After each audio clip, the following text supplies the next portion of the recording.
네, 민주당이 지난 8일 발의한 내란특검법 수정안 논란의 핵심 바로 이 부분입니다. 해외 분쟁 지역 파병, 또 대북 확성기 가동, 대북 전단 살포 대폭 확대, 무인기 평양 침투 등을 통해서 전쟁이나 무력 충돌을 유도하거나 야기하려고 한 혐의가 이번 특검법에 포함이 된 겁니다. 이 혐의들을 통해서 사실상 전쟁을 윤석열 정부가 유발하려고 한 것 아니냐, 이런 지적을 지금 민주당에서 제기를 하고 있는 겁니다. 자, 그리고 외환죄를 과연 그렇다면 누가 넣자고 했느냐? 바로 이재명 대표가 넣자고 했다고 합니다.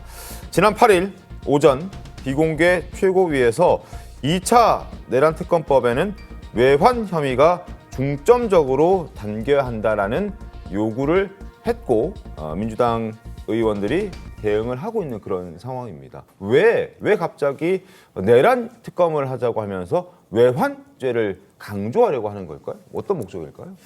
글쎄요, 일단 뭐 여러 가지 민주당 기준으로 따지면 이제 의혹 제기라고 하는 것이 있지 않습니까? 지금 네. 얘기한 뭐 대북 확성기라든가 아니면 뭐 오물풍선에 대한 원점 타격론 뭐 이런 것들을 이제 쭉 열거하면서 이게 이제 북한의 어떤 도발 뭐 이런 거를 유도해서 그걸 빌미로 해서 비상계엄을 선포하고 뭐 이제 이렇게 얘기를 하고 있는데, 네네.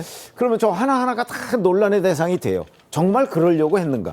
그리고 그것이 비상계엄을 유발하려고 하는 것인가? 예를 들어서 대북 확성기 같은 경우 잘 아시지만 북한이 오물풍선을 보내니까 네. 그에 대한 맞대응 차원에서 대북 확성기 했던 거 아닌가요? 당시에는 민주당 의원들이 굉장히 강력하게 아니 뿐만 아니고 이거는 뭐 윤석열 정부에서만 또 대북 확성기 틀었던 것도 아닙니다. 네. 뭐 이런 점들을 보면 저게 과연 외환 유치로 우리가 그 단죄를 할 만한 그런 상황이냐. 뭐 또 예를 들어서 원점 타격론? 그럼 뭐 원점 타격론이 맨 처음 나왔던 거 기억하시는 분 계실지 모르겠지만 김관진 전 국방장관 때 원점 타격론이 맨 처음 나왔어요. 네. 자, 그러면 그것도 외환 유치냐. 뭐 이런 저 하나하나의 민주당이 저 내란특검법에서 지금 주장하고 있는 그 내용이 네. 다 논란이 됩니다. 해외 분쟁 이게 지역 외환 파병 유치냐 이런 아니냐. 것들. 네. 더군다나 더욱 중요한 거는 북한은요, 헌법상 보면 외국이 아닙니다. 반국가 단체죠.